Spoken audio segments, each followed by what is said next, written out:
네, 여야의 정치권도 윤 대통령 2차 체포영장 집행 상황 예의주시하고 있습니다. 네, 국민의힘 지도부는 이른 오전에 비공개 회의를 열어서 대응책을 논의하고 민주당 역시 비상의원총회를 열었습니다. 국회 취재기자 연결합니다.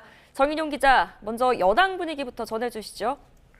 네, 국민의힘 비상대책위원회와 원내대표단 등 당 지도부는 오전 6시부터 긴급 회의를 열었습니다. 윤 대통령에 대한 공수처와 경찰의 2차 체포영장 집행 상황을 공유하고 상황 변화에 따른 대응책 등이 언급될 걸로 보입니다.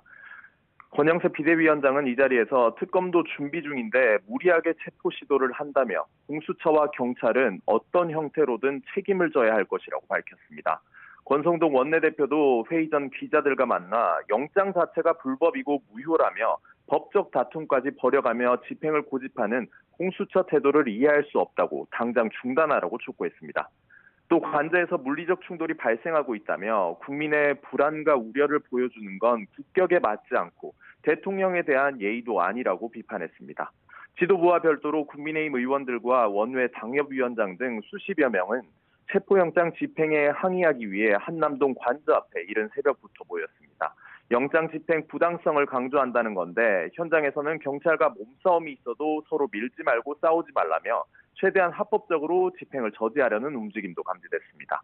앞서 2차 체포영장 집행 가능성이 점쳐졌던 지난 6일에도 의원 40여 명이 관저 앞을 찾았는데 이번에도 비슷한 규모가 모인 걸로 보입니다. 관련해 김기현 의원은 SNS에 민주당이 1심에서 징역형 집행유예를 선고받은 이재명 대표의 방탄을 일삼으면서 피의자에 불과한 현직 대통령에 대해선 인간 사냥을 해대고 있다고 맹비난하기도 했습니다. 야당은 비상의원총회를 열고서 대응에 나선 상황인 거죠? 네, 민주당은 2차 체포영장 집행이 본격화함에 따라 애초 오전 6시부터 국회에 비상대기해달라고 공지했습니다. 의원총회는 7시부터 개최하기로 조금 전 결정된 걸로 파악됐습니다. 윤 대통령 체포 과정에서 공수처 경찰과 경호처 등 기관 간 충돌 같은 돌발 상황 발생에 대비하고 체포 이후 대응책도 공유할 걸로 보입니다. 또 내란특검법 등 향후 전국을 어떻게 풀어갈지 의견 교환이 이뤄질 걸로 예상됩니다. 조승래 수석 대변인은 조금 전 서면 브리핑에서 이번에야말로 윤 대통령을 체포하고 내란을 종식해야 한다고 주장했습니다. 그러면서 윤 대통령은 이제 무의미한 농성을 끝내고 법 집행에 협조하라며 국민의힘 의원들도 공당으로서 최소한의 양식이 남아있다며 즉각 철수하라고 촉구했습니다.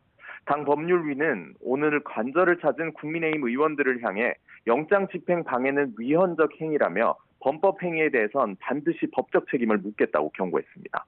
조국혁신당도 이른 새벽부터 최고위원회의와 의원총회를 열었는데요. 애초 영장 집행을 참관하려고 했던 혁신당은 영장 집행에 걸림돌이 될 수 있어 윤 대통령이 체포될 때까지 국회에서 비상 대기할 방침입니다. 지금까지 국회에서 YTN 정인용입니다.